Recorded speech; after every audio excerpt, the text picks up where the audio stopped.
به نام خالق هستی، ناخودآگاه جمعی و کهن الگوها، فصل 4، پارت 5.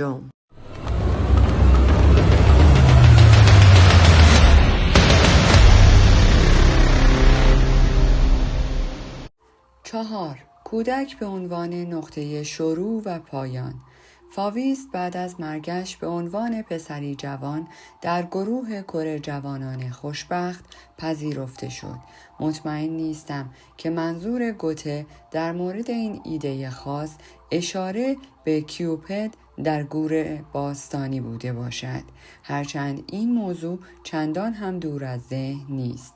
شخص کلاهدار اشاره به شخصیتی نامرئی دارد که نابغه‌ای در گذشتگان است و با جست و خیزهای کودکانه وارد زندگی جدید می شود و موجوداتی دریایی به شکل دلفین و تریتون همراهیش می کنند. دریا نماد شناخته شده ناخودآگاه و مادر همه موجودات زنده است. همانطور که کودک در شرایط خاصی، مثلا در مورد هرمس و داکلیس، شدیداً به آلت ذکور یعنی نماد تولید مثل وابسته است، پس به شکل آلت ذکوری که مدفون شده برانگیخته می شود که نماد تولید مثل دوباره است.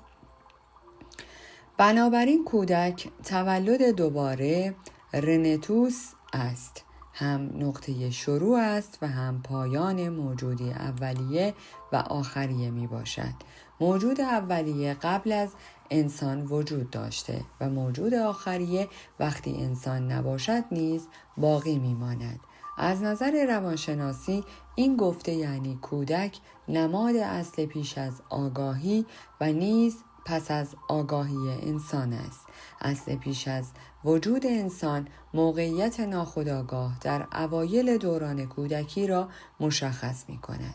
اصل پس از آگاهی انتظار زندگی پس از مرگ با استفاده از قیاس در این نظریه ماهیت فراگیر تکامل روانی توصیف شده است. تکامل هرگز در محدوده ذهن خودآگاه قرار نمی‌گیرد، بلکه شامل حوزه نامحدود و تعریف نشده ضمیر ناخودآگاه نیز می‌شود. بنابراین از دیدگاه تجربی تکامل حوزه نامحدودی دارد که پیرتر و جوانتر از حس آگاهی است و آن را در زمان و مکان در بر می‌گیرد. تکامل فقط یک فکر نیست، بلکه یک تجربه روانی بیواسطه است. فرایند خودآگاه نه تنها همیشه توسط رویدادهای ناخودآگاه همراه است، بلکه اغلب به وسیله آنها هدایت می شود یا به دلیل حضور آنها دچار وقفه می گردد. کودک پس از آنکه به حس آگاهی برسد زندگی روانی دارد. حتی بزرگسالان نیز چیزهایی میگویند و کارهایی انجام میدهند که معنی آن را بعدها میفهمند یا هرگز نمیفهمند. با این وجود او به گونه‌ای رفتار میکند که انگار معنی آنها را میداند. رویاهای ما پیوسته به چیزهایی اشاره دارند که فراتر از درک آگاهانه ما هستند. به همین دلیل در درمان بیماران روانپریش نقش مهمی دارند. ما از منابع ناشناخته به کشف و شهود می رسیم. ترس‌ها، خلق و خوها، نقشه‌ها، امیدها به دلایل مشخص سراغ ما نمی آیند. این تجربیات واقعی در اعمال آن دسته از احساسات ما واقع می شوند که آنها را به خوبی نمی شناسیم. آنها در اعمال ما در جایی قرار دارند که حدس زدن آن نیز برایمان دردناک است و ممکن است با پی بردن به آنها شگفت زده شویم. انسان اولیه برای خودش معما نبود، اما پرسش انسان چیست همیشه برای انسان مطرح بوده است. روان انسان اولیه آنچنان با چیزهای بیرون از خودش در ارتباط بود که تجربه موضوعات روانی که خارج از ذات او قرار داشتند برای وی خیلی بیشتر از ما شناخته شده بودند. حس آگاهی او تحت تاثیر نیروهای روانیش بود و به وسیله آنها تثبیت یا تهدید میشد یا فریب میخورد. و این تجربه کل زندگی انسان بود. این تجربه خود را به صورت کهن الگوی کودک فرافکن کرده است که تکامل انسان را توصیف می نماید. کودک همه چیزهایی که ترک و رها شدند و در عین حال قدرتی الهی دارند، شروعی بی اهمیت و شک برانگیز و پایانی پیروزمندانه. کودک جاودان در انسان تجربه‌ای وصف ناشدنی است، نوعی سازگاری، نقص و امتیاز الهی. او موجودی فراتر از اندیشه است که ارزشمند بودن یا بی ارزشی نهایی شخصیت را تعیین می کند. نتیجه گیری: می دانیم که تفسیر روانشناسانه کهن الگوی کودک بدون ذکر مستندات موجود در این زمینه فقط به صورت یک طرح کلی در می آید. اما چون این زمینه برای روانشناسان بکر و دست نخورده باقی مانده، هدف اصلی من مشخص کردن محدوده پرسش هایی است که کهن الگو با آن روبروست و نیز توصیف جنبه های مختلف آن تا حد ممکن است. در این زمینه پیدا کردن تفاوت‌های دقیق و فرمول‌های مشخص کاملاً غیر ممکن است، چون نوعی تفسیر و تعمیر سیال از جمله ویژگی‌های همه کهن الگوهاست. حتی در بهترین حالت هم به سختی می‌توان محدوده آنها را مشخص کرد.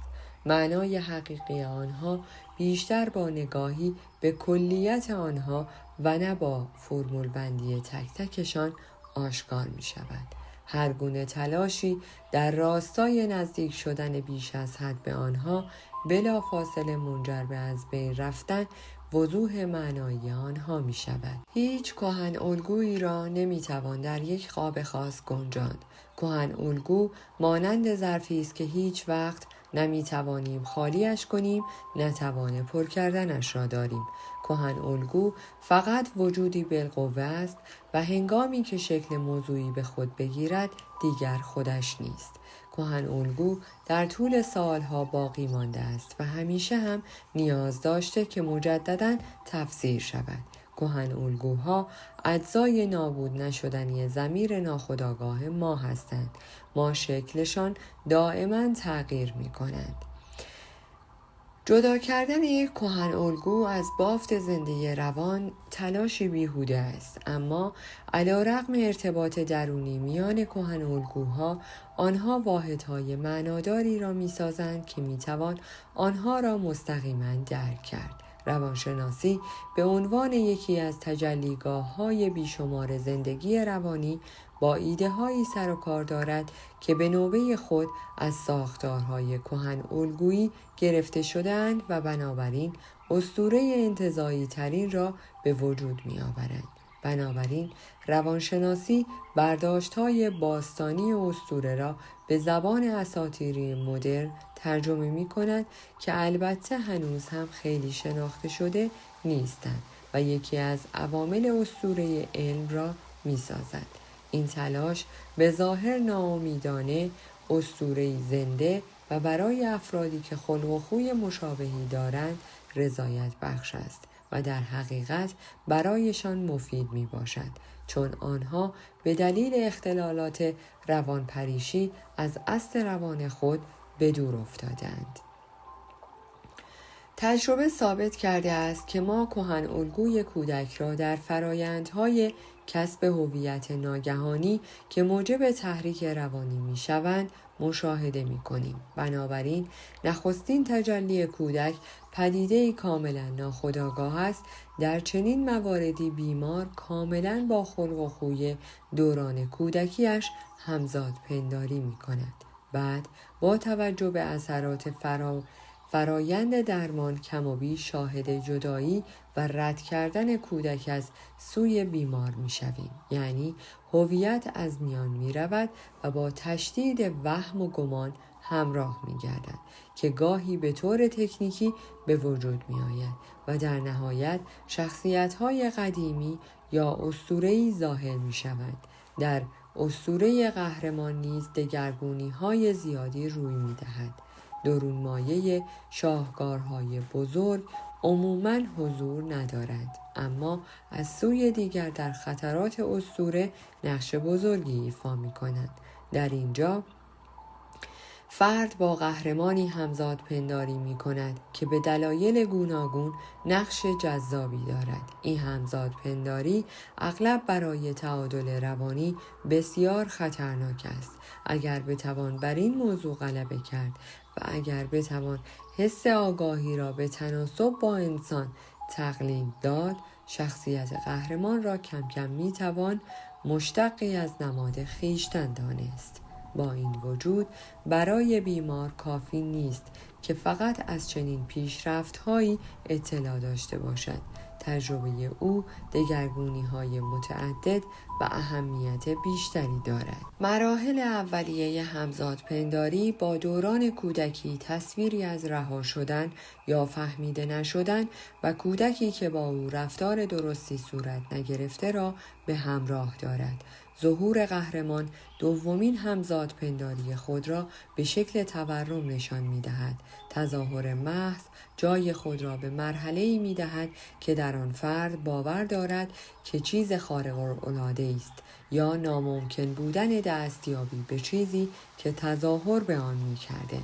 فقط کم اهمیت بودن فرد را ثابت می کند که موجب می شود او نقش قربانی قهرمان را ایفا کند که تورمی منفی است. علی‌رغم همه تفاوت‌هایی که در این دو قالب با یکدیگر دارند، هر دوی آنها با هم یکسانند، چون جنون بزرگپنداری آگاهانه فقط از طریق کم اهمیت دانسته شدن ناخودآگاه به تعادل می‌رسد و کم اهمیت پنداشته شدن آگاهانه فقط از طریق جنون بزرگپنداری ناخودآگاه متعادل می‌شود. شما هرگز یکی از آنها را بدون دیگری نخواهید داشت.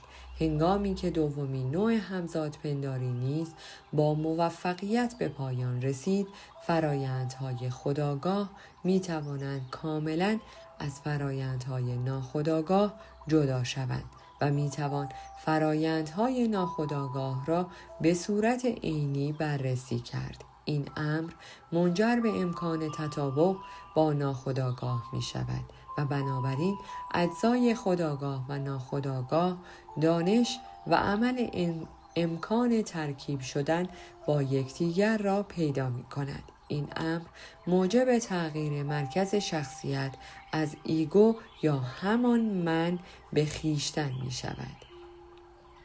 این چهارچوب روانشناسی بنمایه‌های رها شدن شکست ناپذیری دو جنسیتی بودن و آغاز و پایان به عنوان گروه‌های جداگانه تجربه و ادراک در بر می‌گیرد. جنبه‌های روانشناسانه کور.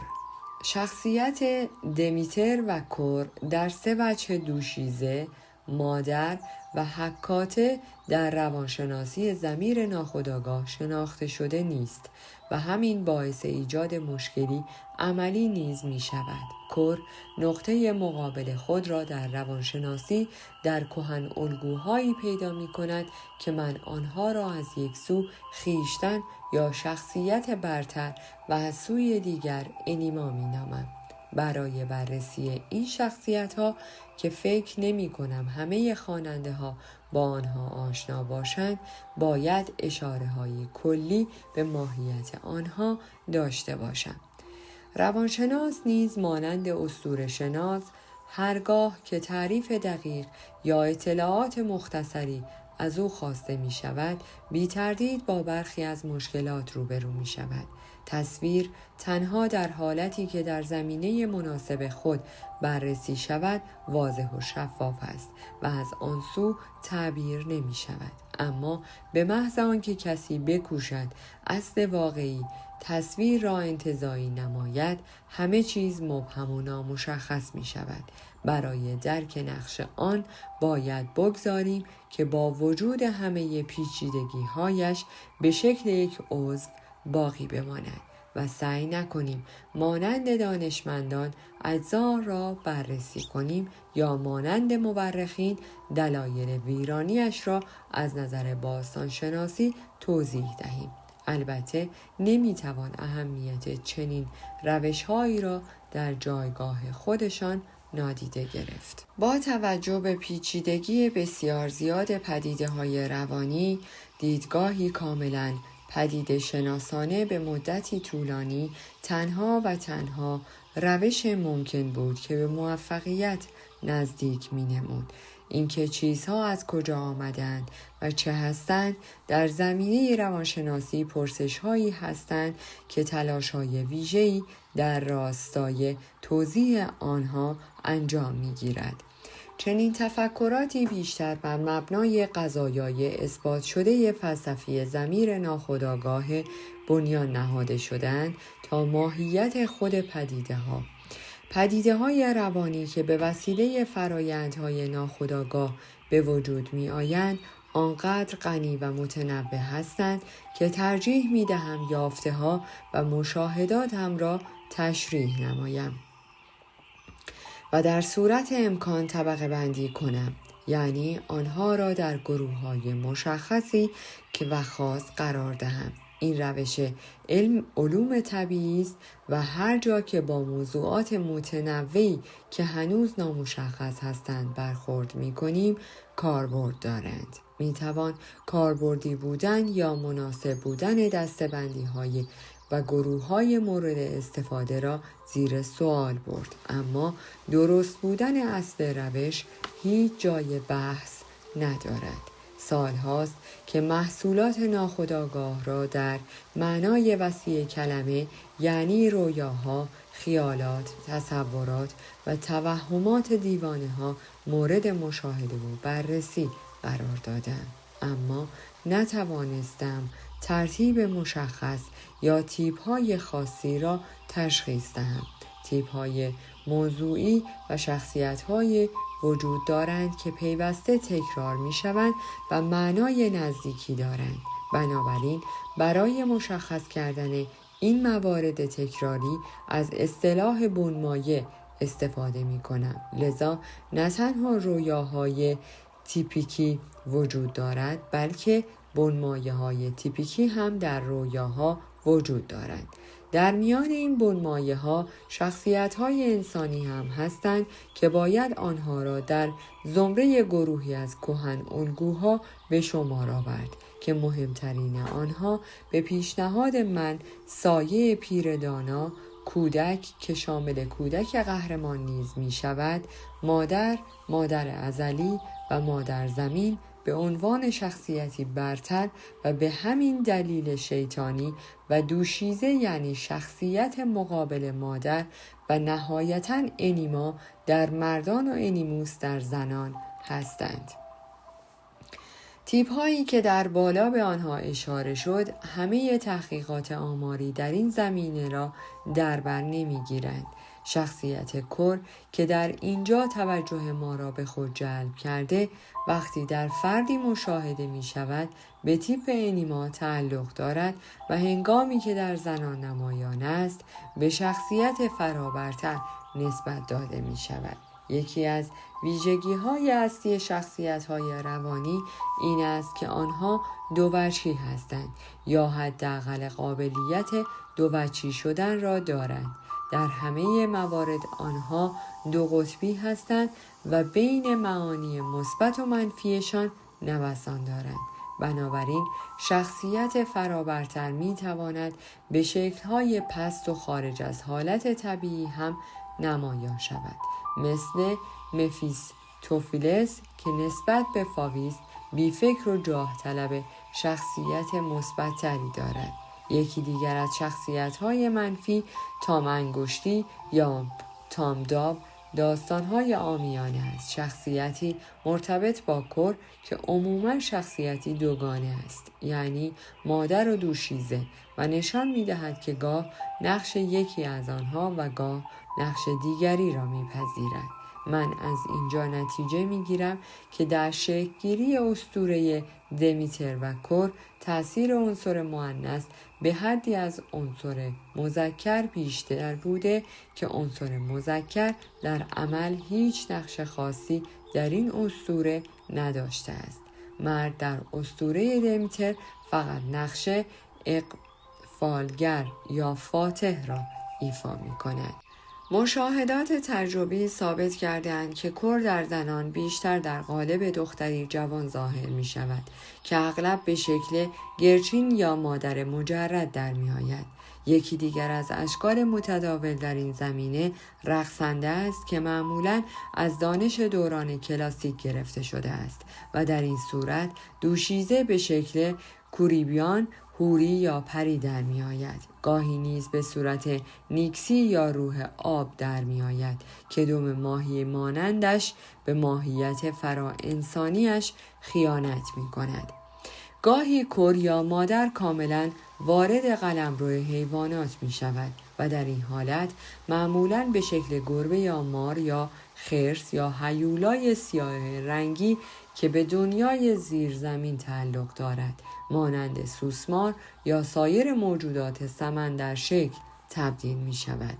ناتوانی دوشیزه موجب می شود که او در معرض انواع خطرات قرار بگیرد. مثلا خزندگان او را ببلعند یا مانند حیوان قربانی شود. اغلب مراسم عیش و نوشی به افتخار خدایان برپا می شده که خونین بیرحمانه و قبیح بودند و کودک بیگناه در آن قربانی می شده است. گاهی این مراسم یک نکیای واقعی بوده که به معنای رفتن به حادث، دنیای مردگان و جستجوی گنجی که کشف آن دشوار است بوده و نیز گاهی به آیین‌های جنسی در مراسم عیش و نوش یا تقدیم خون قاعدگی به ماه همراه بوده است. عجیب این که شکنجه‌های گوناگون و اعمال قبیح توسط زمین مادر انجام گرفته است. نوشیدن خون و حمام کردن در خون و مصلوب کردن نیز رواج داشته. دوشیزه‌ای که در نمونه‌های تاریخی به آن اشاره گردیده تفاوت چندانی با کورمانند گل ندارد، جز اینکه شخصیت مدرن با دقت بیشتری وصف شده و خیلی هم ناخودآگاه نیست. مثالی که در ادامه خواهد آمد این امر را نشان می‌دهد.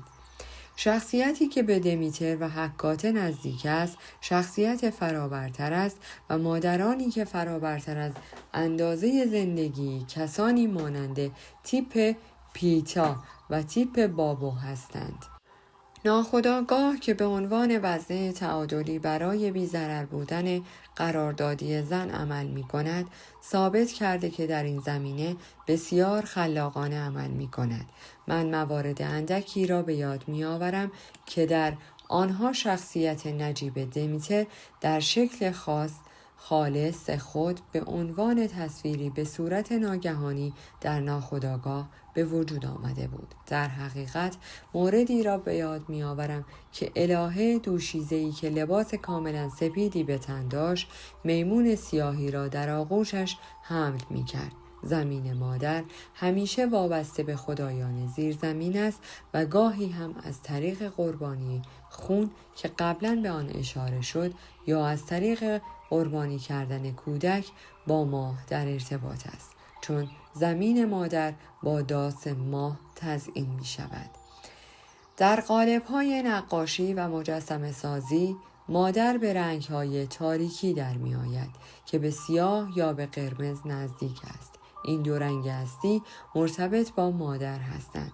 چهره مادر در این آثار ابتدایی یا حیوانی است و گاهی هم به ایده عصر نوسنگی درباره ونوس به راسموپوی یا ویندروف یا به زن خفته حال سافلنی بیشباهت نیست.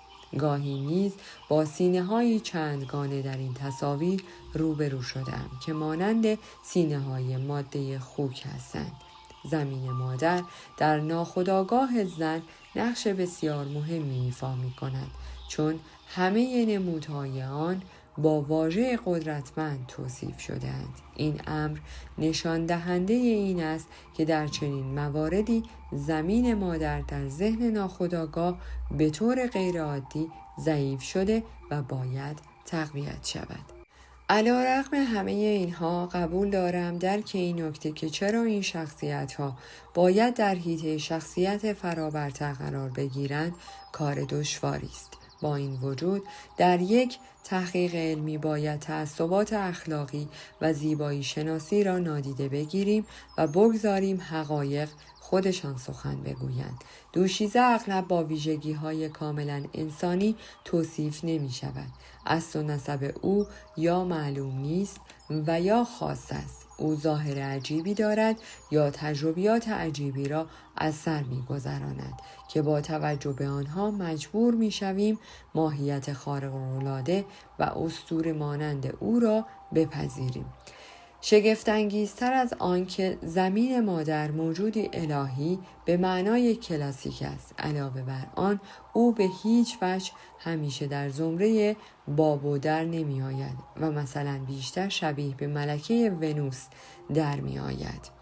گرچه دست سرنوشت بر سرش سنگینی می کند، قالب‌هایی که مادر زمین را نازیبا نشان می دهد در راستای تعصبات موجود درباره ناخودآگاه مؤنث قرار دارند. این تعصبات در دنیای باستان وجود نداشتند. ماهیت وابسته به دنیای زیرزمینی حکاته که شدیداً با دمیتر در ارتباط است و سرنوشت پرسوفیه هر دو به بخش تاریک روان انسان اشاره دارند، هرچند نقش آنها به اندازه یافته‌های مدرن نیست. در پایان از شما دوستان عزیزم می‌خواهم برای حمایت بیشتر ما کانال ما را به دوستان خود معرفی کنید. برای انرژی بیشتر ما رو لایک کنید و برای ادامه پرقدرت‌تر سابسکرایب. تا درودی دیگر، درود و 200 بدرود.